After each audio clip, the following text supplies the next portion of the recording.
Hello guys, what's up once again? Palaboy OFW here. So for today's vlog mga idol this vlog is for Hiwaga Pares Overload. So mga idol, inaanyayaan ko kayong lumipat kay Hiwaga Pares Overload kasi si Hiwaga Pares Overload is napakabait, malinis yung pagkain, makinis yung mukha, tsaka mura pa yung mga pagkain niya doon. Bukod sa only rice, only soft drinks, ay hindi pala only soft drinks, only sabaw, yan only rice, napakasarap. Kumpara kay Diwata, si Diwata talagang binago na ng pera no? Ayaw mamansin ng content creator na small followers kasi nga, wala siyang kikitain doon, sabi niya. Ito yung sa kumakalat sa mga video tapos, wala raw siyang mapapala, tapos may magpapabate, sasabihan, lilipas lang yan. Tama ba yun? Mali yun, Diwata. So, ngayon, mga idol, pumunta ako kay Hiwaga Pares Overload. Kumain ako, napakasarap ng pagkain ba? Ang linis, ang init-init, napaka-presko. Grabe, matindi. Yun dapat. Tapos si Hiwaga Pares Overload naman is mapagkumbaba, madaling i-approach. Napakabait. Hindi, sana wag siya magbago. So, Hiwaga Pares Overload, sana wag kang magbago. Nandito kami nakasuporta sa'yo. Sana yung paa mo nakatapak pa rin sa huwag kang makakalimot, huwag kang magtataray.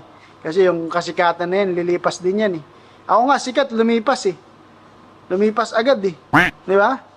So, kapag sumikat ka na Hiwaga Pares Overload, itong cameraman ko, si Brian Pontanar, tsaka ako, mag-a-apply kami sa'yo bilang videographer. Ang gamit nga pala namin camera ngayon is Sony A7 IV. Full frame camera with Sony 1224 wide angle lens. So, di ba? Ang ganda Kitang-kita yung buong parisan mo pag gamit mo tong camera na to. So, maraming salamat sa lahat ng sumusuporta kay Hiwaga Pares Overload. Then, kay Diwata, medyo talagang kinain na ng sistema. Sana, baguhin mo yung ugali mo habang may pagkakataon pa. Tapos, hindi mo pa ako binati sa birthday ko. Shoutout kita. Birthday ko kahapon. Hindi mo man lang ako pinansin.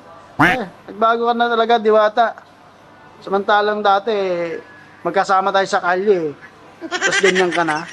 So, yun lang mga idol. Palaboy OFW sa Kuwait with Brian Pontanar with sino ba itong kasama natin dito? Ayun, trending.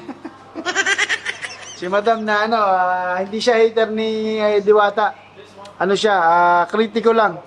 So, yun lang mga idol. Sana mag-ingat kayong lahat, lalo ka na Hiwaga, pagbutihin mo. Tapos maging mabait ka sa customer mo. Tsaka kahit na wala ka nang kitain, basta pansinin mo lahat ng vlogger. Hindi ka mawawala sa social media. Lalago pa yung business mo. Tsaka mayroon din pala akong isa-shoutout si Dodong Tisoy. Inindiyan ako ngayon. Bye! Nagbago na rin. Mga in-interview lang ni Eljan TV. Hindi na namamansin. Si Dodong Tisoy. Dodong Tisoy, wag ka papasok sa store namin. Pag ikaw pumasok dito, tablado ka sa amin. Naging diwata na rin? Naging diwata na rin, nakain ng sistema. Bawal ka na dito, Dodong Tisoy, sa store namin. May schedule ka sa akin for interview ngayon. Pero hindi mo kasi nipot. So anyway, maraming salamat sa lahat. And pakishare tong na video para makarating kay Hiwaga Pares Overload. Alright.